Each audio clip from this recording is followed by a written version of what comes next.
Olá, pessoal, estamos de volta. Vamos continuar os nossos estudos a respeito de Machado de Assis. Como vocês sabem bem, não é? Ele é considerado um dos maiores autores brasileiros de todos os tempos. É preciso salientar, gente, que os contos de Machado de Assis têm tanta importância quanto os seus romances, não é? E para comprovar isso, eu trouxe hoje para vocês um conto chamado Missa do Galo. Gente, neste conto vocês vão poder comprovar a grandiosidade desse autor, a complexidade, a maneira como ele trata os sentimentos humanos de uma forma tão natural, ao mesmo tempo que tão complexa e tão profunda. Então, hoje, a gente vai acompanhar juntinho esse conto Missa do Galo. Vou fazer para vocês uma primeira leitura e depois a gente vai explanando as minúcias deste conto, tá bom? Vamos lá, Missa do Galo. Nunca pude entender a conversação que tive com a senhora há muitos anos. Contava eu 17, ela 30. Era noite de Natal. Havendo ajustado com o vizinho, irmos à missa do galo. Preferi não dormir. Combinei que eu iria acordá-lo à meia-noite. A casa em que eu estava hospedado era a do escrivão Menezes, que fora casado em primeiras núpcias com uma de minhas primas, a segunda mulher, Conceição. E a mãe desta acolheram-me bem quando vim de Mangaratiba para o Rio de Janeiro, meses antes a estudar preparatórios. Vivia tranquilo naquela casa assombrada na Rua do Senado, com meus livros, poucas relações, alguns passeios. A família era pequena, o escrivão, a mulher, a sogra e 2 escravas. Vocês estão vendo, pessoal, como está se dando a situação em que está acontecendo a história, não é? Tá o rapazinho lá na casa de uns conhecidos e é noite de Natal. O Natal naquela época não era como é nos dias de hoje. Não tinha essa influência norte-americana de árvore de Natal, troca de presentes, essas coisas todas, né? O Natal dessa época, em que Missa do Galo se passa, era mais com relação mesmo a comemorar aquela data cristã, da família reunida, de se esperar o momento de ir à Missa do Galo, a tradicional Missa do Galo, não é? Aqui a gente está no século XIX, mas essa Missa do Galo acontece sempre na noite de Natal até os dias de hoje. E está lá esse rapazinho na casa de conhecidos, ele tinha 17 anos de idade, não é? E a senhora que estava lá, que era casada, esposa de quem estava lhe cedendo a casa, contava 30 anos. O nome dela era Conceição, não é? Aí a segunda mulher, Conceição, e a mãe desta acolheram-me bem quando vim de Mangaratiba para o Rio de Janeiro, meses antes, a estudar preparatórios. O rapaz estava lá estudando. E ele conta como ele vivia lá. Vivia tranquilo, naquela casa assombrada da Rua do Senado, com meus livros, poucas relações, alguns passeios. Aqui ele começa a falar da família. A família era pequena, o escrivão, a mulher, a sogra e 2 escravas. O escrivão é o esposo de Conceição e ele vivia lá com a sogra, a mãe de Conceição e mais 2 escravas. Costumes velhos, às 10 horas da noite, toda a gente estava nos quartos. Às 10h30, a casa dormia. Nunca tinha ido ao teatro e, mais de uma vez, ouvindo dizer ao Menezes que ia ao teatro, pedi-lhe que me levasse consigo. Ele nunca tinha ido ao teatro e esse escrivão, o dono da casa, casado com Conceição, que se chamava Menezes, só vivia indo ao teatro. E o rapazinho pediu, me leva. Nessas ocasiões, a sogra fazia uma careta e as escravas riam a socapa. Ele não respondia, vestia-se e só tornava na manhã seguinte. Que teatro é esse, hein, pessoal? Que o dono da casa ia à noite e só voltava no outro dia de manhã. Mais tarde é que eu soube que o teatro era um eufemismo em ação. Menezes trazia amores com uma senhora separada do marido e dormia fora de casa uma vez por semana. Então, na verdade, essa ida ao teatro do escrivão era visitas que ele fazia à amante que tinha e deixava a esposa Conceição em casa, não é? Por isso que quando o rapaz dizia lá ao marido de Conceição, deixa eu ir com você, todo mundo ficava olhando com cara de riso, porque todos sabiam que, na verdade, ele ia se encontrar com a amante, não é? Conceição padecera a princípio com a existência da comborça, mas afinal resignara-se, acostumara-se e acabou achando que era muito direito. Boa Conceição, chamavam-lhe a Santa e fazia jus ao título, tão facilmente suportava os esquecimentos do marido. Em verdade, era um temperamento moderado, sem extremos, nem grandes lágrimas, nem grandes risos. No capítulo de que trato, dava para Maometana, aceitaria um harém com as aparências salvas. Deus me perdoe se a julgo mal. Tudo nela era atenuado e passivo. O próprio rosto era mediano, nem bonito, nem feio. Era o que chamamos de uma pessoa simpática. Não dizia mal de ninguém, perdoava tudo, não sabia odiar. Pode até ser que não soubesse amar. Olha a descrição aí, pessoal, da personagem Conceição, não é? É aquela pessoa morna, não é quente, nem é fria, não odeia, nem ama, não é feia, nem é bonita. E aceitava de boas lá a amante, achava até que era certo, aceitaria até um harém, contanto que as aparências fossem mantidas. Naquela noite de Natal, o escrivão foi ao teatro. Vocês já sabem, né, pessoal, qual é o teatro? Era pelos anos de 1861 ou 1862. Eu já devia estar em Mangaratiba, em férias, mas fiquei até o Natal para ver a Missa do Galo na corte. A família recolheu-se à hora de costume. Eu meti-me na sala da frente, vestido e pronto. Dali, passaria ao corredor da estrada e sairia sem acordar ninguém. Tinha 3 chaves à porta. Uma estava com o escrivão. Eu levaria a outra, a terceira ficava em casa. Mas, senhor Nogueira, que fará você todo esse tempo? Perguntou-me a mãe de Conceição. Leio, dona Inácia. Tinha comigo um romance, Os Três Mosquiteiros, velha tradução, creio, do Jornal do Comércio. Sentei-me à mesa, que havia no centro da sala, e à luz do candeeiro de querosene, enquanto a casa dormia, trepei ainda uma vez ao cavalo magro de D'Artagnan e fui-me às aventuras. Dentro em pouco estava completamente ébrio de Dumas. Os minutos voavam, ao contrário do que se costumava fazer, quando são de espera. Ouvi bater 11 horas, mas quase sem dar por elas, um acaso. Entretanto, um pequeno rumor que ouvi dentro veio acordar-me da leitura. Eram os passos no corredor que ia dar na sala de visitas a de jantar. Levantei a cabeça.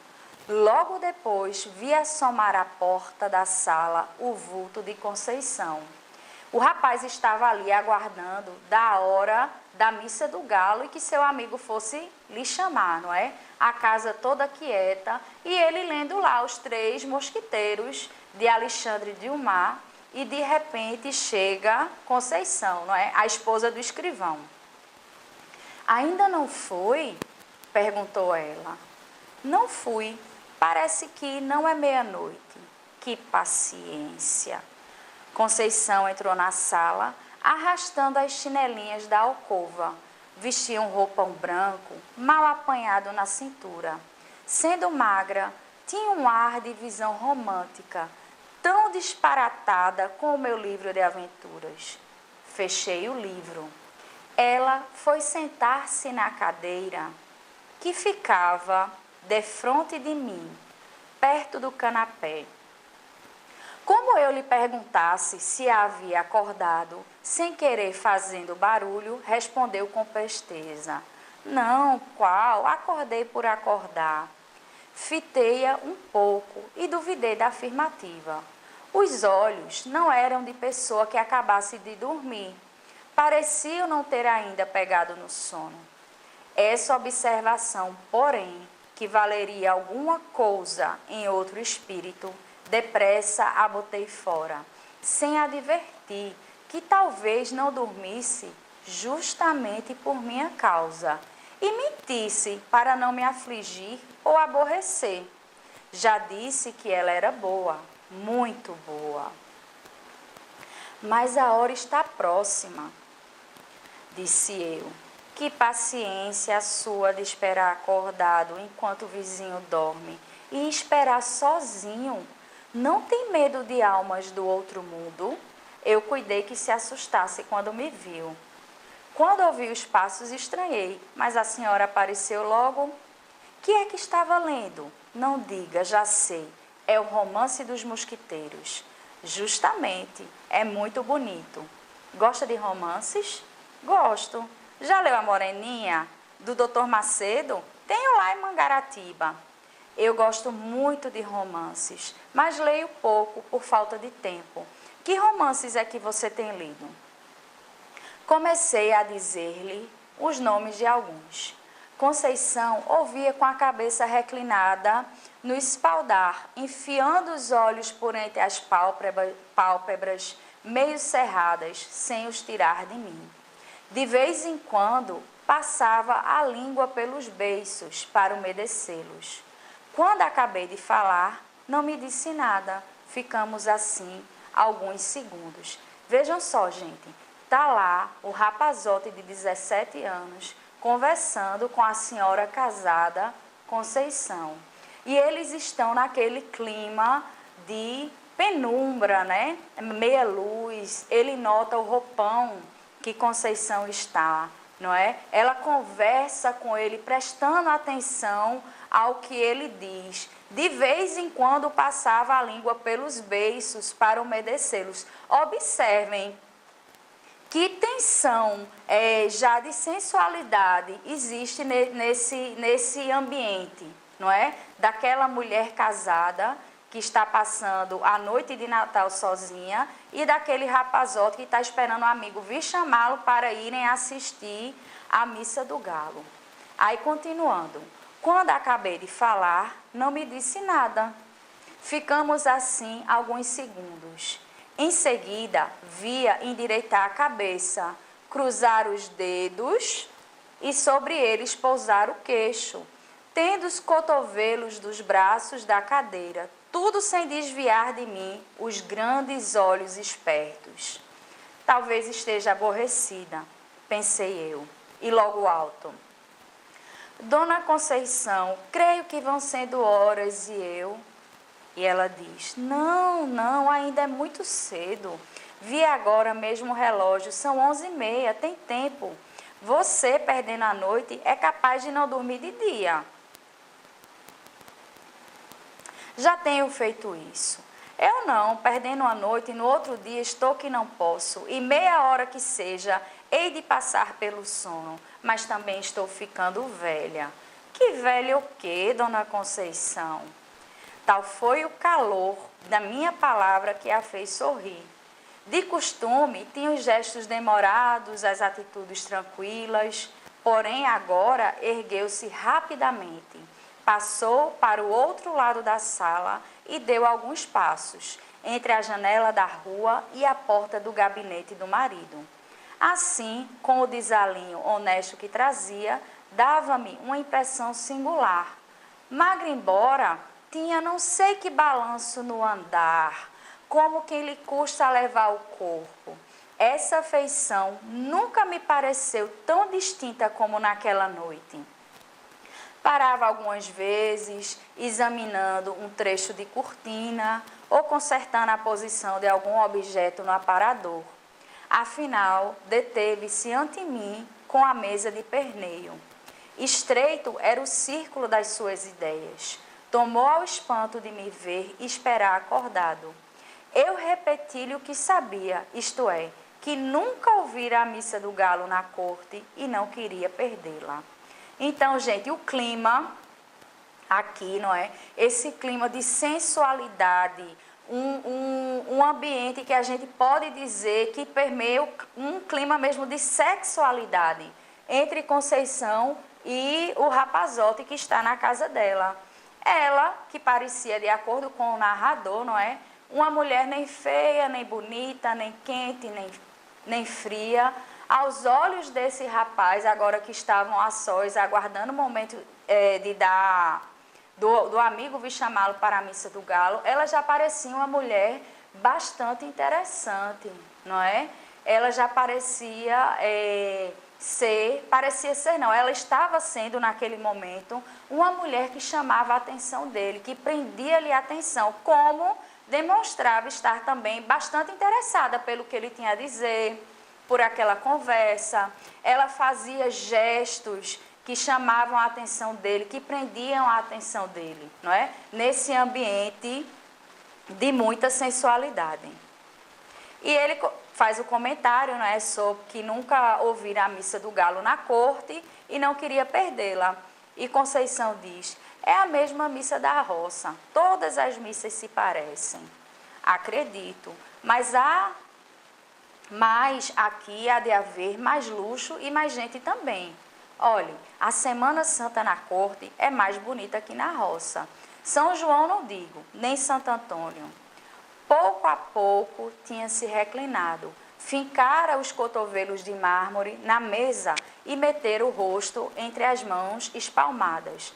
Olha só, gente, como é reparado a figura de Conceição, que fincara os cotovelos no mármore da mesa e meter o rosto entre as mãos espalmadas. No século XIX, ver os braços de uma mulher, os braços desnudos, né?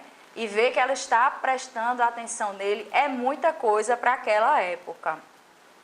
Não estando abotoadas as mangas, caíram naturalmente e vi-lhe metade dos braços, muito claros e menos magros do que se poderia supor. A vista não era nova para mim, posto também não fosse comum. Então, para ele, era uma coisa que não era grande novidade, mas também não era comum ver os braços daquela mulher. Naquele momento, porém, a impressão que tive foi grande. As veias eram tão azuis que, apesar da pouca claridade, podia contá-las do meu lugar. Olha só, gente, naquela época, quanto mais alva, quanto mais branca fosse a mulher, mais sensual e mais desejável seria. E Conceição era tão branca que o rapaz conseguia contar as veinhas aparecendo, não é? Então, vejam essa atmosfera de sensualidade que continua, não é? A presença de Conceição espertara-me ainda mais que o livro. Ele já esqueceu do livro que estava lendo. Continuei a dizer o que pensava das festas da roça e da cidade e de outras coisas que me vinham vindo à boca. Falava emendando assuntos sem saber porquê, variando deles ou tomando os primeiros e rindo para fazê-la sorrir e ver-lhe os dentes que luziam de brancos, todo iguaizinhos. Então ali ele também já ficou encantado com os dentes de Conceição, que eram brancos e todos iguaizinhos. Os olhos dela não eram bem negros, mas escuros. O nariz seco e longo, um tantinho curvo, dava-lhe ao rosto um ar interrogativo. Quando eu alteava um pouco a voz, ela reprimia-me. Mais baixo, mamãe pode acordar. e não saía daquela posição que me enchia de gosto. Tão perto ficavam as nossas caras. Realmente, não era preciso falar alto para ser ouvido. Cochichávamos os dois, eu mais que ela, porque ela falava mais. Ela, às vezes, ficava séria, muito séria, com a testa um pouco franzida. Afinal, cansou, trocou de atitude e de lugar. De volta à mesa e veio sentar-se ao meu lado, no canapé. Voltei-me e pude ver a furto o bico das chinelas, mas foi só o tempo que ela gastou em sentar-se. O roupão era comprido e cobriu-as logo. Recordo-me que eram pretas. Conceição disse baixinho: mamãe está longe, mas tem o sono muito leve. Se acordasse agora, coitada, tão cedo não pegava no sono. Eu também sou assim. O quê? Perguntou ela, inclinando o corpo para ouvir-me melhor. Fui sentar-me na cadeira que ficava ao lado do canapé e repeti-lhe a palavra. Riu-se da coincidência. Também ela tinha o sono leve. Éramos 3 sonos leves. Há ocasiões em que sou como mamãe. Acordando, custa-me dormir outra vez. Rolo na cama à toa, levanto-me, acendo a vela, passeio, torno a deitar-me e nada. Foi o que aconteceu hoje. Não, atalhou ela. Não entendi a negativa. Ela pode ser que também não a entendesse. Pegou nas pontas do cinto e bateu com elas sobre os joelhos, isto é, o joelho direito, porque acabava de cruzar as pernas. Depois, referiu uma história de sonhos e afirmou-me que só tivera um pesadelo em criança. Quis saber se eu os tinha.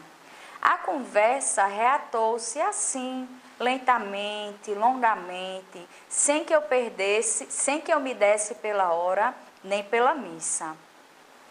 Quando eu acabava uma narração ou uma explicação, ela inventava outra, ou outra pergunta, ou outra matéria, e eu pegava novamente na palavra.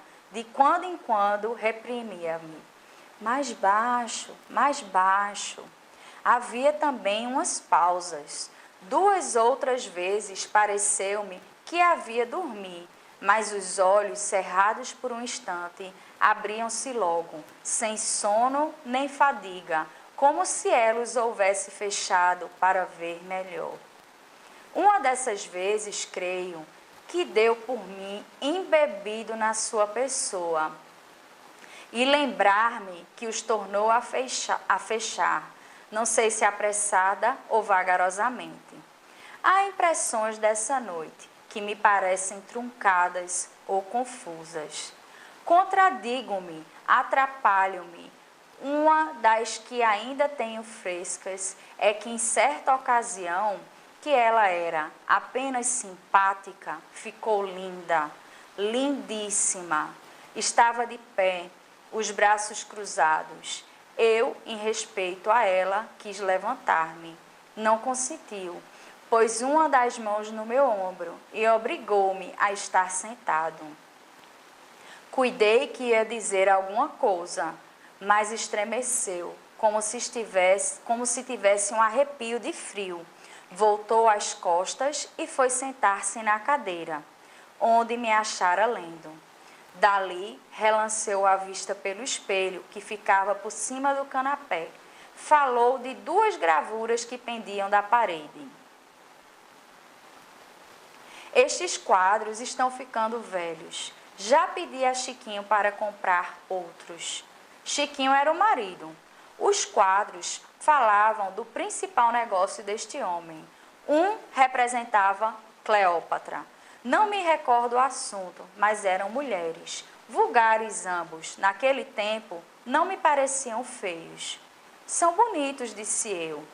Bonitos, mas estão manchados. E depois, francamente, eu preferia 2 imagens, 2 santas. Estão mais próprias para sala de rapaz ou de barbeiro. De barbeiro? A senhora nunca foi à casa de barbeiro?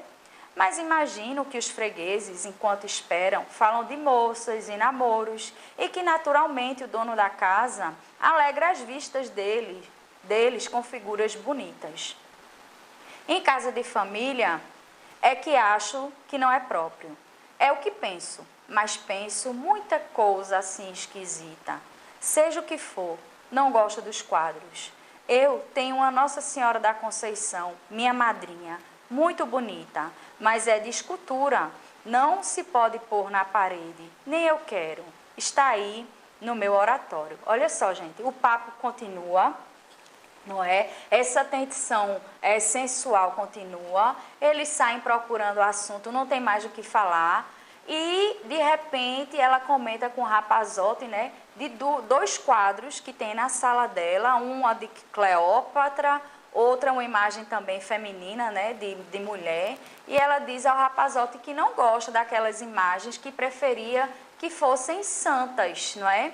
Que essas imagens de mulheres deviam estar em casa de barbeiro, em barbearia, não é? Como eram imagens de mulheres, hoje em dia, não é? A gente, quem frequenta barbeiro ou salão de cabeleireiro voltado para homens, tem revistas lá com imagens de mulher, alguma coisa assim. Naquela época era o equivalente, né?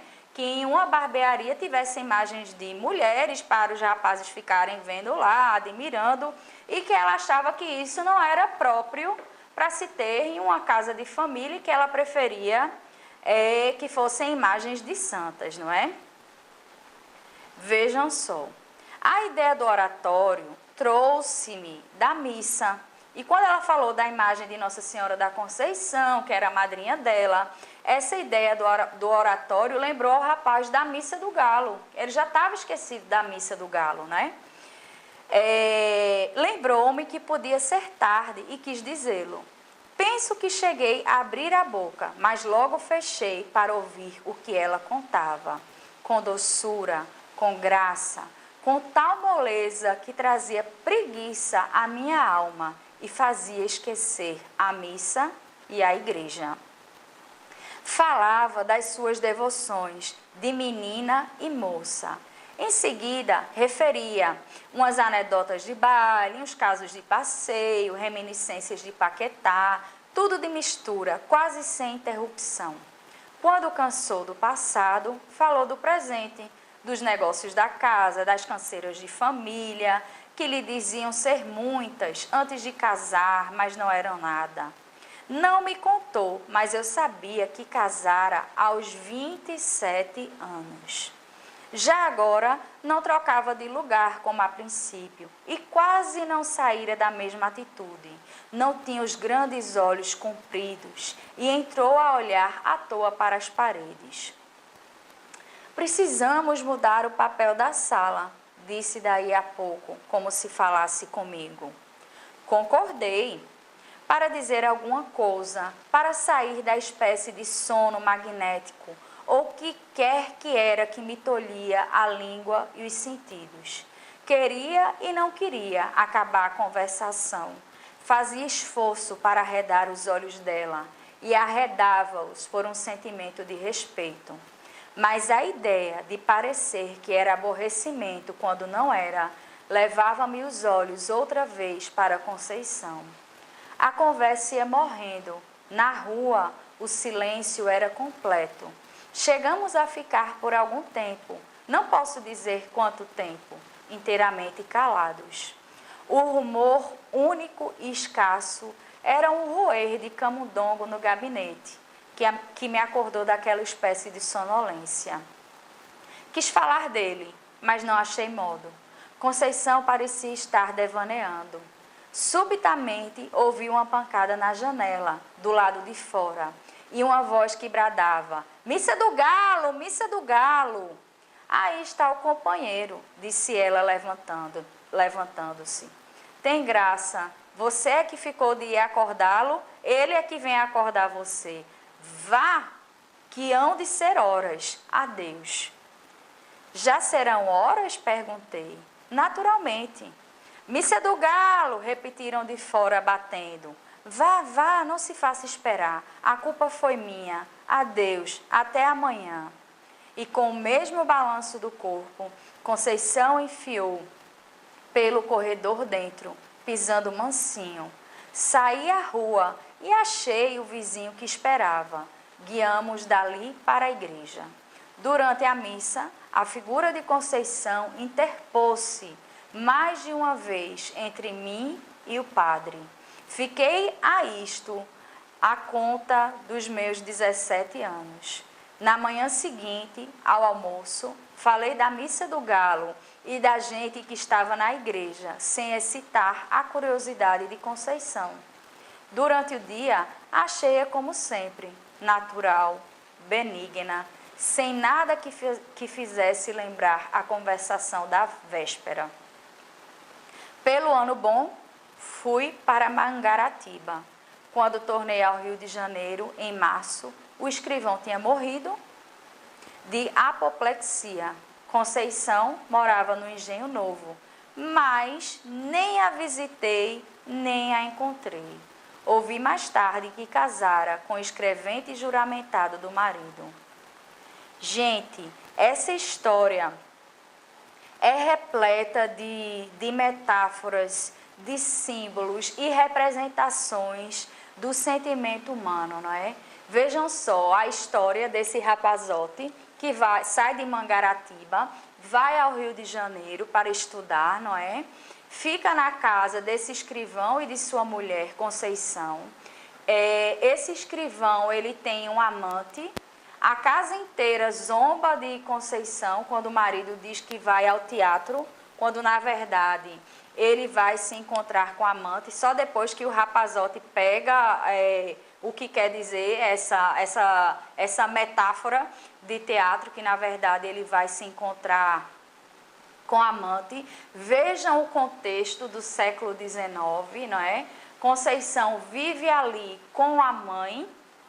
Conceição casou quase aos 30 anos de idade, e a gente tem que lembrar que nessa época o patriarcalismo está no seu auge, no seu ápice, quase que ela não casa, não é? E em se casando, já sendo mais velha para o que era esperado naquela época, ela leva a mãe. Então, a gente vai vendo nas entrelinhas do texto que, de alguma maneira, ela já deveria estar dando graças a Deus, porque arrumou um marido, de quebra ainda levou a mãe e provavelmente não teria condições de viver sozinha e nem de cuidar da mãe, já que naquela época se dependia do marido, que a mulher não poderia trabalhar, nem exercer, não é? Nenhuma função, vamos dizer assim, pregatícia e ter o seu sustento. Então, a gente tem todo esse contexto de uma mulher que vive com o marido, que já tem a mãe ali também na dependência do marido, que não teria condições de sobreviver fora desta casa, fora deste casamento, que quase não se casa. Este marido tem um amante e ela não pode dizer nada, pelo contrário, ela tem que dar graças a Deus por ter esse casamento, não é? Ela não pode reagir de nenhuma forma, e é aquela mulher que se acostumou à maneira como se deu seu casamento, como se deu sua vida, e que no seu rosto, no seu corpo, na sua expressão, é aquela mulher sem brilho, é aquela mulher que está conformada com a sua situação, com a sua conjuntura. Uma mulher que se olha e não se vê beleza, não se vê vício, não se vê vida. Mas que em uma noite de Natal, com esse rapazote, enquanto o marido saiu, ela está sem sono, não se diz o motivo dessa insônia dela, e o rapazote está esperando o amigo para ir assistir a missa do galo.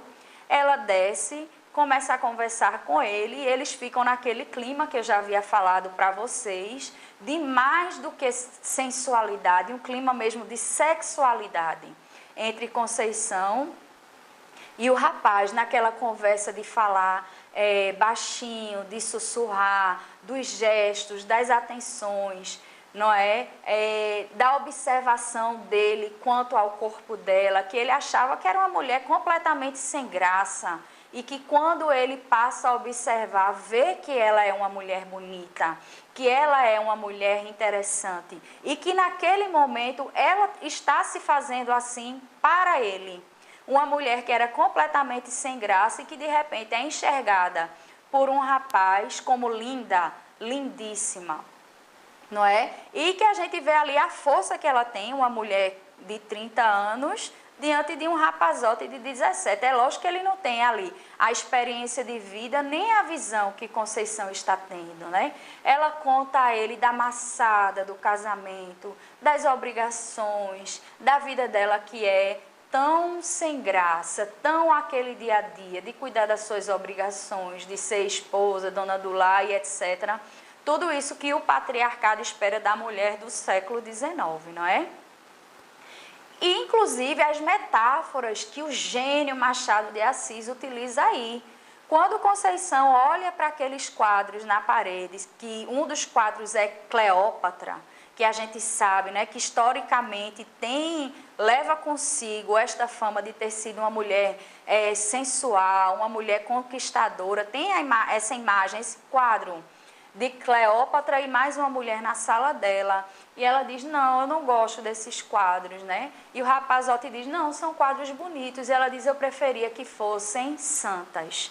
Gente, essa parte desses quadros é uma metáfora para dizer que aquela representação ali da mulher sensual era uma representação, na verdade, do que o marido dela vivia e que colocou para decorar a casa.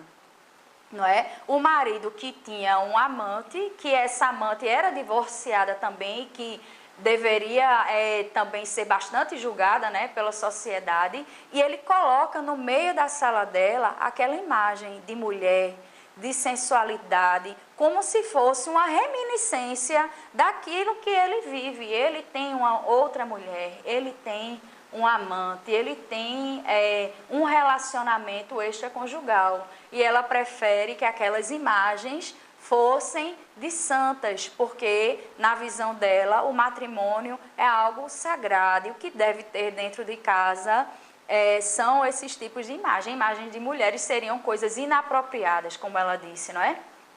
Imagens que deveriam ser colocadas em barbearias, em ambientes que são só para homens. Então a gente vê aí, como bruxo do Cosme Velho, o nosso famoso Machado de Assis, faz a utilização dessas metáforas, né? Eles estão falando ali, de repente eles já estão sussurrando, né? Tem todo aquele clima. E a pergunta que não quer calar, quando a gente entra nesse universo de Machado de Assis será que Conceição quis conscientemente seduzir esse garoto, já que o marido dela estava fora de casa, em plena noite de Natal, e era sabido que ele estava com a amante, como ele costumava fazer, não é? Como já era, inclusive, aceito socialmente dentro de casa. E ela decidiu descer as escadas, estar na sala com o rapaz para seduzi-lo, como uma forma de vingança. Será que isso foi premeditado?